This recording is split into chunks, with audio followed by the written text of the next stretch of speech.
Good morning everybody. मैं doctor Dheeraj Bakulia, professor political science, government Lohia college Churu. अपन current affairs की श्रृंखला चल रहे हैं और आज अपन इस श्रृंखला को आगे बढ़ाएंगे और बहुत महत्वपूर्ण बिंदुओं पर चर्चा करेंगे। आपको ये भी ध्यान होगा कि आगामी 16 तारीख को यूपीएससी प्रीलिम्स है, उसके लिए आप सभी को शुभकामनाएं। और ये जो टॉपिक है ये उसके लिए अति महत्वपूर्ण है और इनको विशेष रूप से आप देख कर जाइएगा। अभी तक अपन ने जो भी वीडियोज़ इस करंट अफेयर्स श्रृंखला में डाले हैं वो सारे के सारे टॉपिक प्रीलिम्स 2024 के लिए बहुत महत्वपूर्ण हैं। इनको आप नज़रअंदाज ना करें, आवश्यक रूप से इनको देखें। मुझे उम्मीद है, आशा करता हूँ कि आप सभी ने इसके लिए महत्वपूर्ण नोट्स भी तैयार कर लिए होंगे और ये श्रृंखला अपनी कंटिन्यू रहेगी, लगातार रहेगी जब तक कि यूपीएससी मेंस एग्ज़ाम नहीं हो जाते। चलिए शुरू करते हैं। और शुरू करने से पहले पुनः एक छोटा सा निवेदन, यदि अब तक आपने चैनल को सब्सक्राइब नहीं किया है तो कृपया चैनल को सब्सक्राइब अवश्य करें। आज का पहला बिंदु है नामित आतंकवादी। पंजाबी गायक सिद्धू मूसेवाला की हत्या के मास्टरमाइंड गैंगस्टर गोल्डी ब्राड को केंद्र ने गैर कानूनी गतिविधियां रोकथाम अधिनियम यूएपीए के तहत नामित आतंकवादी घोषित किया है। आपको ध्यान होगा कि पिछले दिनों पंजाबी गायक सिद्धू मूसेवाला की हत्या हुई थी और उस समय तो हत्या की कुछ पता नहीं चला, लेकिन जांच के पश्चात पता चला कि इसके पीछे गैंगस्टर गोल्डी ब्राड का हाथ था। और इस गोल्डी ब्राड को जो अपना गैर कानूनी गतिविधियां अधिनियम है, जिसको हम शॉर्ट में यूएपीए बोलते हैं, इसके तहत नामित आतंकवादी घोषित किया है। यानी कि भारत सरकार किसी भी ऐसे व्यक्ति को जिसकी संभावनाएं है कि वो आतंकवादी कृत्यों में लिप्त है या इस प्रकार के कार्य करता है, तो ऐसे व्यक्ति को आतंकवादी घोषित कर सकती है। तो गोल्डी ब्राड को इसी मामले में यूएपीए के तहत नामित आतंकवादी घोषित किया है। आतंकवादी कौन है? आतंकवाद या आतंकवादी शब्दों को परिभाषित नहीं किया गया। एक बीच में बात कहेंगे तो ये यूएपीए जो अधिनियम है, इस अधिनियम में आतंकवाद और आतंकवादी इन शब्दों की परिभाषा नहीं दी गई है। और इसी के तहत हालांकि केंद्र सरकार ने यूएपीए कानून को बहुत लंबा चौड़ा एक अमली जामा पहना रखा है। इसके तहत किसी भी व्यक्ति को जो भारत सरकार समझती है उसको नामित आतंकवादी घोषित कर सकती है। लेकिन यूएपीए आतंकवादी कृत्य को परिभाषित करता है। आतंकवाद या आतंकवादी की परिभाषा नहीं है, लेकिन आतंकवादी कार्य जो है उसको परिभाषित किया गया है। क्या कहता है ये? जो कि भारत की एकता, अखंडता, सुरक्षा, आर्थिक सुरक्षा या संप्रभुता को धमकी देने या धमकी देने की संभावना के इरादे से किया गया कोई भी कार्य या भारत में या किसी विदेशी देश में लोगों के किसी भी वर्ग में आतंक फैलाने का इरादा या आतंक फैलाने की संभावना आतंकवादी करते हैं। ये जो हमारा यूएपीए जो कानून है, गैर कानूनी गतिविधियां रोकथाम अधिनियम, इसमें आतंकवाद और आतंकवादी शब्दों को परिभाषित नहीं किया गया, लेकिन आतंकवादी कार्य कौन सा इसको परिभाषित किया गया। ये क्या कहता है? ये कहता है कि भारत की एकता, अखंडता, सुरक्षा, आर्थिक सुरक्षा या संप्रभुता को धमकी या धमकी देने जैसा कोई कार्य, और इसके अलावा भारत में या भारत के बाहर किसी अन्य देश में भी अगर लोगों के किसी वर्ग में कोई आतंक फैलाने जैसा कार्य करता है तो वो आतंकवादी कार्य कहलाएगा। और अगर वो आतंकवादी संबंधी कार्य है तो इसका मतलब उसके ऊपर यूएपीए लागू होगा। और यूएपीए के तहत भारत सरकार किसी भी ऐसे व्यक्ति को आतंकवादी घोषित कर सकती है। जबकि मूल अधिनियम अलगाव से संबंधित गैर कानूनी कृत्यों से संबंधित था। आतंकवादी विरोधी प्रावधान 2004 में पेश किए गए थे। ये जो यूएपीए मूल अधिनियम बना था, इसमें आतंकवादी जैसी कोई भी बातें नहीं थी।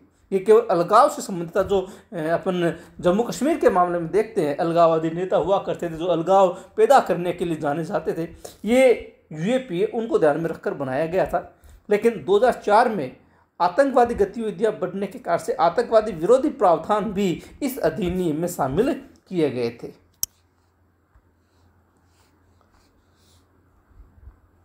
वर्ष 2019 में विधेयक में केंद्र सरकार को किसी भी व्यक्ति को आतंकवादी नामित करने का अधिकार देने की मांग की गई यदि वे आतंकवादी कृत्य करते, उसकी तैयारी करते या उसमें शामिल पाए जाते हैं। ऐसे संगठनों के लिए कानून के भाग 4 और 6 में पहले से एक समान प्रावधान मौजूद है, जिसे आतंकवादी संगठन के रूप में नामित किया जा सकता है। 2019 की बात करें, 2019 में केंद्र सरकार को किसी व्यक्ति को आतंकवादी घोषित करने की डिमांड की गई थी। तो संसदीय मुद्दा उठा, तब जाकर सरकार ने ये शक्तियाँ स्वतः अपने हाथ में ली और ऐसे कोई भी संगठन, ऐसा कोई भी व्यक्ति आतंकवादी करते में जैसे भी शामिल पाया जाता है तो उसको आतंकवादी घोषित किया जा सकता है। व्यक्तियों को आतंकवादी कैसे घोषित किया जाता है?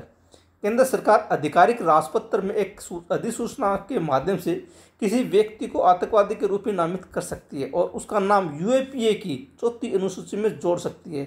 सरकार को ऐसे पदनाम से पहले किसी व्यक्ति को सुनवाई का अवसर देने की आवश्यकता नहीं।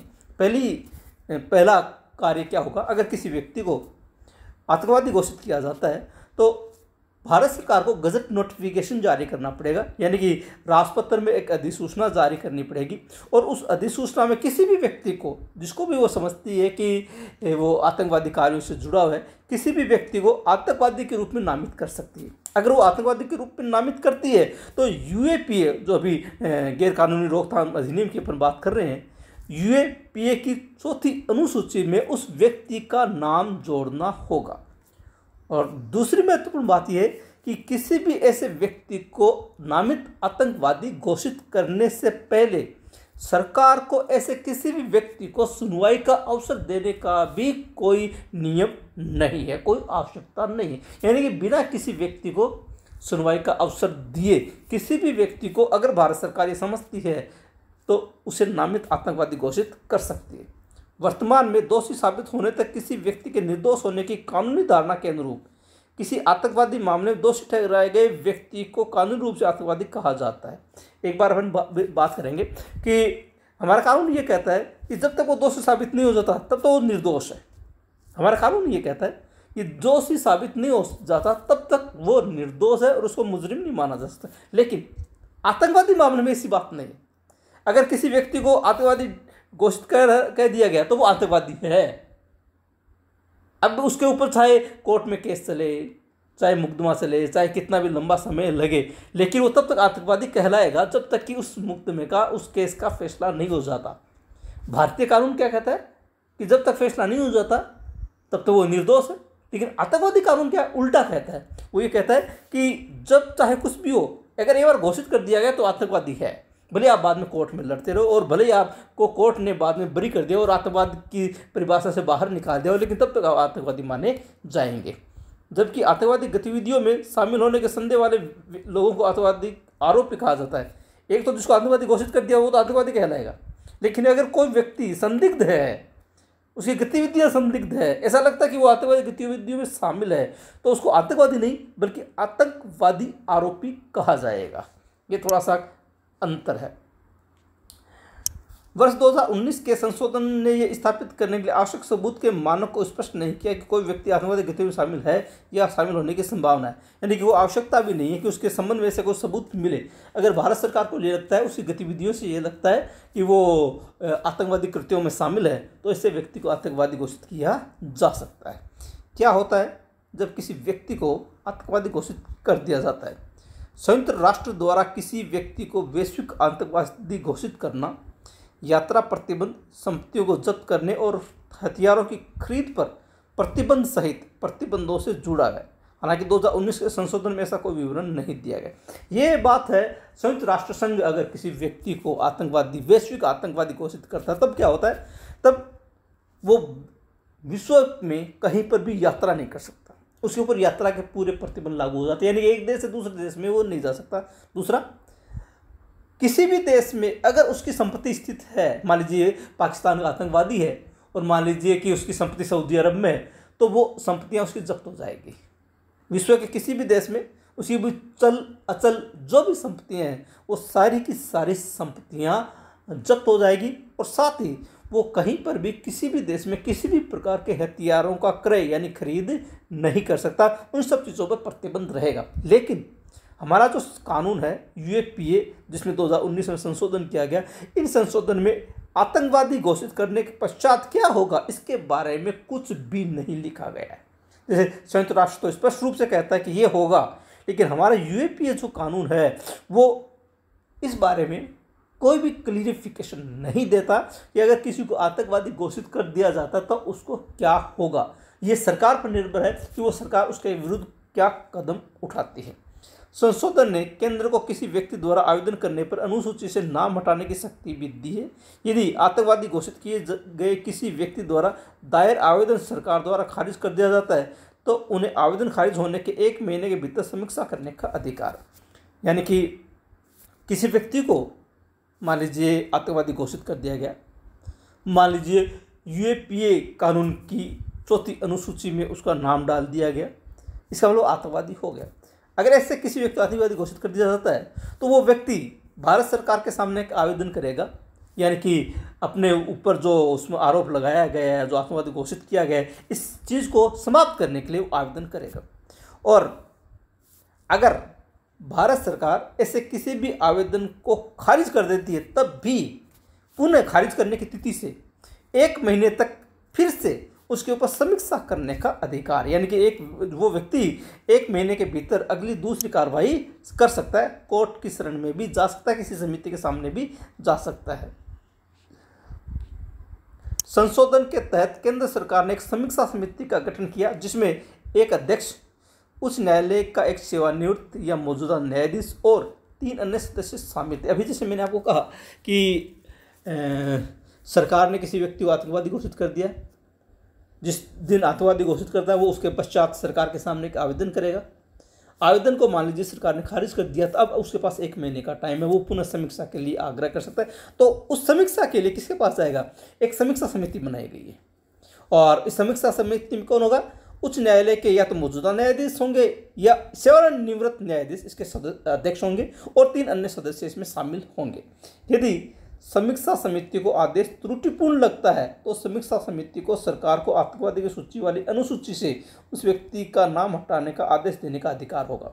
अगर समीक्षा समिति उस व्यक्ति की बातों से सहमत होती है, साक्ष्यों से सहमत होती है, भारत सरकार के तर्कों से सहमत होती है, तब अगर वो ये मानती है कि इसको गलत रूप में आतंकवादी घोषित किया गया है तो ऐसी स्थिति में ये समीक्षा समिति सरकार को आदेश देगी कि इस व्यक्ति का, अमुक व्यक्ति का नाम आतंकवादी अनुसूची से हटाया जाए।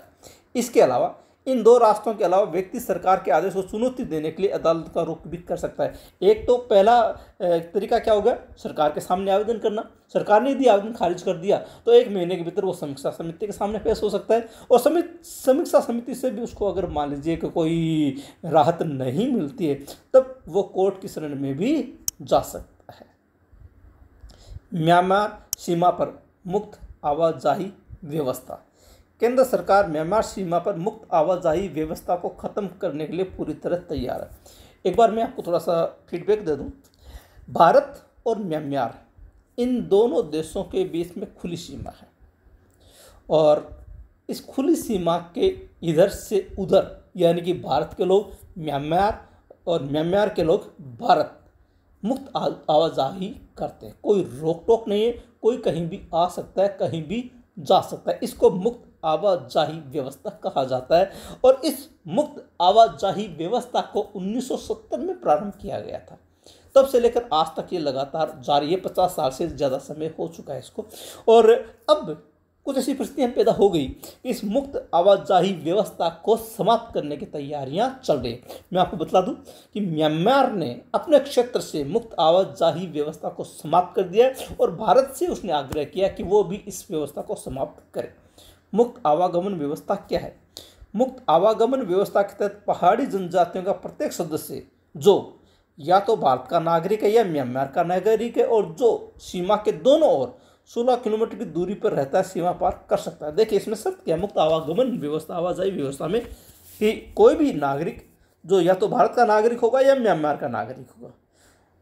और सबसे महत्वपूर्ण बात क्या है? जो सीमा के दोनों ओर, यानी कि जो बॉर्डर है उस बॉर्डर में या तो भारत की तरफ 16 किलोमीटर या म्यांमार की तरफ 16 किलोमीटर अगर रहता है, इस अवधि में, इस दूरी में रहता है, तब बिना किसी वीज़ा के एक मात्र छोटे से पास से वो सीमा पार कर सकता है। इसको कहा गया मुक्त आवाजाही व्यवस्था, जिसके लिए वीज़ा की आवश्यकता नहीं होती। 16 किलोमीटर के दायरे में रहने वाले लोग इधर से उधर आ जा सकते हैं।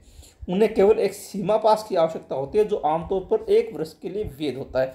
ऐसे व्यक्ति जो 16 किलोमीटर के दायरे में रहते हैं उनके लिए दोनों ही देशों ने एक सीमा पास दे रखा है। ये सीमा पास 1 वर्ष के लिए वैध होता है, लेकिन ये केवल उन्हीं लोगों को दिया जाता है जो भारत की तरफ या म्यांमार की तरफ 16-16 किलोमीटर की दूरी पर रहते हैं। हालिया बदलाव क्या है? सीमावर्ती क्षेत्रों में रहने वाले लोग जो भारत में प्रवेश कर सकते हैं उन्हें जल्द ही वीजा की आवश्यकता होगी। भारत और म्यांमार एक बिना बाढ़ वाली सीमा साझा करते हैं और दोनों तरफ से लोगों के बीच पारिवारिक और जातीय संबंध है। महत्वपूर्ण चीज़ क्या है कि ये जनजातीय समुदाय के लोग हैं, आदिवासी समुदाय के लोग हैं, और चूँकि दोनों के बीच में कोई भी ऐसी फेंसिंग नहीं है, कोई बाढ़ वगैरह नहीं है, कोई बाढ़बंदी नहीं है, तो कोई रोक टोक भी नहीं, कोई भी, चूँकि दोनों के पारिवारिक संबंध है, वैवाहिक संबंध है, जातीय संबंध है, धार्मिक संबंध है, तो कोई भी नागरिक जो या तो भारत का है या म्यांमार का है जो 16 किलोमीटर के दायरे में रहते हैं वो बिना किसी बाधा के एक दूसरे के इधर आवागमन करते हैं। और ये लंबी चौड़ी सीमा है और इस सीमा में और इस प्रकार के संबंध होने के कारण से लोगों की आवागमन की व्यवस्थाएं 1970 से चली आ रही है।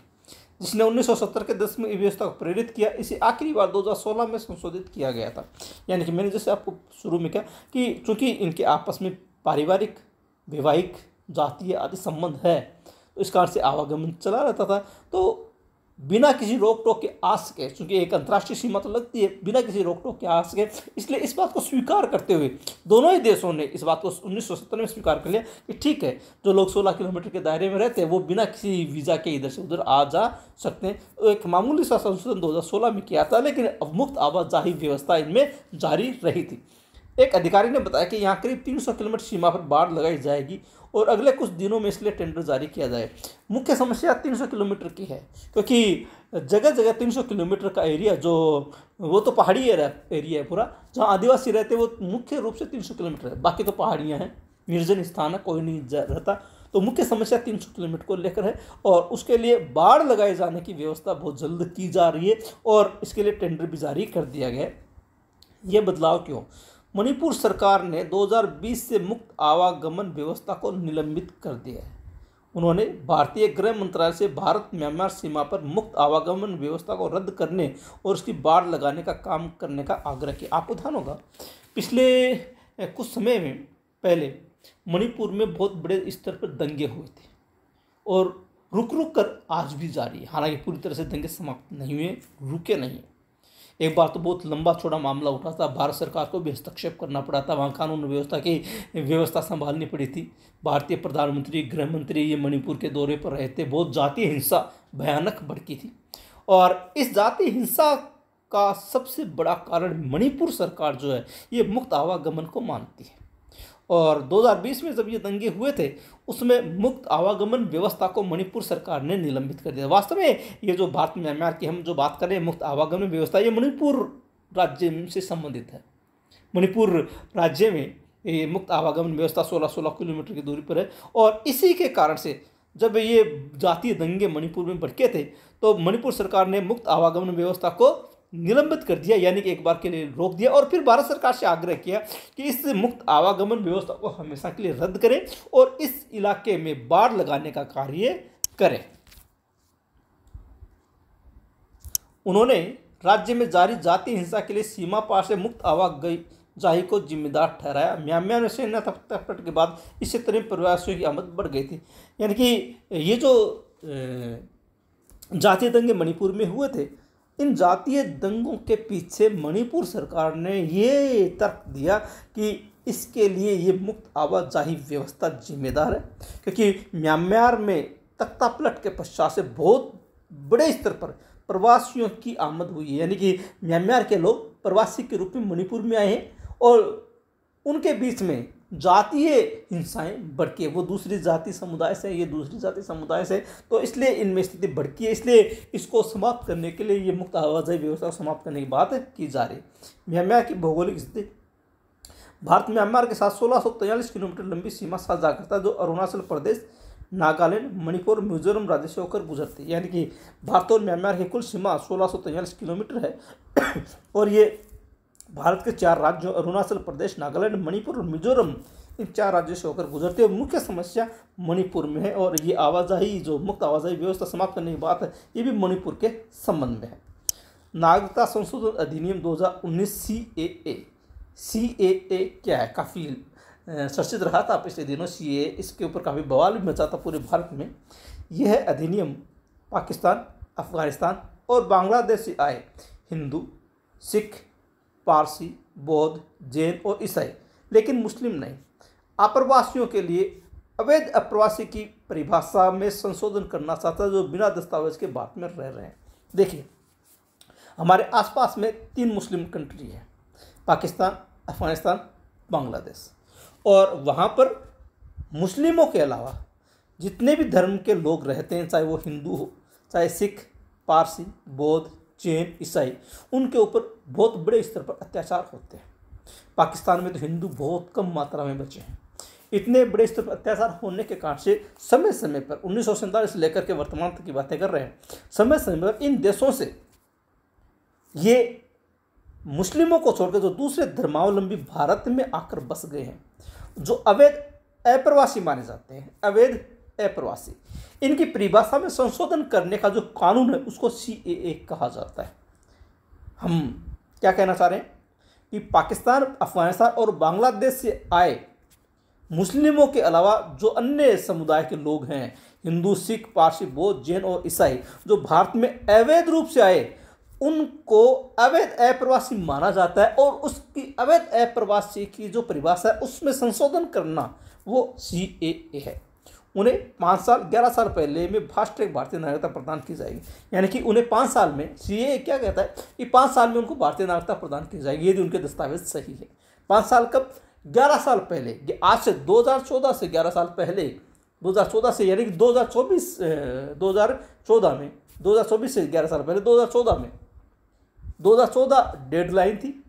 और 2014 के बाद अगर कोई रह रहा है तो 5 साल अगर उसको रहते हुए हो गए, उसको अपन भारत की नागरिकता प्रदान करेंगे, यानी 2014 को डेडलाइन माना गया है। अधिनियम, जो नागरिकता अधिनियम 1955 में संशोधित करता है, भारत के विदेशी ओसीआई पंजीकरण रद्द करने का भी प्रावधान करता है, जहां ओसीआई कार्ड धारक ने नागरिकता अधिनियम या लागू किसी अन्य कानून के किसी प्रावधान का उल्लंघन किया। ये जो CAA है, ये हमारा जो OCI कार्ड है ना, OCI जो हमें दूसरे देशों में हमारे जो नागरिक रहते हैं, ओवरसीज सिटीजन आई कार्ड, उन कार्ड धारकों को भी नागरिकता में उनके प्रावधान खत्म करने का, OCI कार्ड समाप्त करने का प्रावधान करता है अगर उन्होंने किसी भी कानून का उल्लंघन किया। OCI भी इस कानून में, CAA में, उनको नए लोगों को न केवल हमारी नागरिकता प्रदान करने की बात है, बल्कि जो OCI कार्ड धारक है उनकी OCI कार्ड भी समाप्त करने की बात भी लिखी गई है। कौन पात्र है? CAA 2019 उन लोगों पर लागू होता है जिन्हें धर्म के आधार पर उत्पीड़न के कारण भारत में शरण लेने के लिए मजबूर किया था। इसका उद्देश्य ऐसे लोगों को अवैध अप्रवासन की कार्रवाई से बचाना है। मैंने आपको कहा कि ये जो लोग भारत में आकर बस गए वो है तो अवैध अप्रवासी। अगर अवैध अप्रवासी है तो इसका मतलब भारत का कानून उनके ऊपर लागू होगा और उनके खिलाफ कार्रवाई की जाएगी। तो इस CAA का उद्देश्य क्या है कि ऐसे लोग जो मुस्लिमों के अलावा दूसरे धर्म के लोग हैं, जो इन 3 देशों से आकर भारत में अवैध अप्रवासी के रूप में रह रहे हैं, उनके विरुद्ध अवैध अप्रवासी की जो कार्रवाई है उससे बचाना है। नागरिकता के लिए कट ऑफ तारीख 31 दिसंबर 2014 है, जिसका मतलब है कि आवेदक को उस तारीख को या उससे पहले भारत में प्रवेश करना चाहिए था।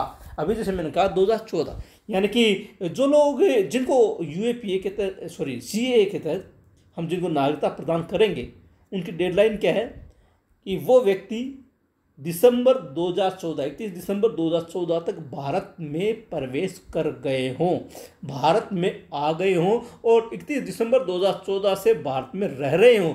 ऐसे व्यक्तियों को ही CAA के तहत भारत की नागरिकता प्रदान की जाएगी। यह अधिनियम संविधान की 6ठी अनुसूची के अंतर्गत आने वाले क्षेत्रों पर लागू नहीं होगा, जो असम, मेघालय, त्रिपुरा और मिजोरम में स्वायत्त आदिवासी बहुल क्षेत्रों से संबंधित है। यानी कि ये इन राज्यों के ऊपर लागू नहीं होगा CAA। कौन कौन से राज्य है? असम, मेघालय, त्रिपुरा और मिजोरम। और आपको ध्यान होगा सबसे ज़्यादा बवाल जो है वो असम में हुआ था। पिछले दिनों जब सीए के संबंध में बातें हुई थी तब असम के ऊपर काफ़ी बवाल हुआ था, असम में दंगे भी हुए थे इसको, तो ये इनके ऊपर लागू नहीं होगा। इसका बड़ा कारण कि असम में बहुत ज़्यादा मात्रा में अवैध अप्रवासी रहते हैं। इसके अतिरिक्त ये अधिनियम उन राज्यों अरुणाचल प्रदेश, नागालैंड और मिजोरम पर भी लागू नहीं होगा जहाँ इनर लाइन परमिट व्यवस्था। अभी अपन ने इनर लाइन परमिट व्यवस्था की बात की थी मणिपुर के संबंध में। आपको याद होगा कि मणिपुर में बहुत से लोग जो है वो एक पास के माध्यम से मणिपुर, म्यांमार, भारत म्यांमार में आवागमन करते हैं। तो ये सीए जो है वो ऐसे राज्यों पर भी लागू नहीं होगा जहाँ इनर लाइन परमिट व्यवस्था, जैसे अरुणाचल प्रदेश, नागालैंड और मिजोरम। कानून का कार्यान्वयन।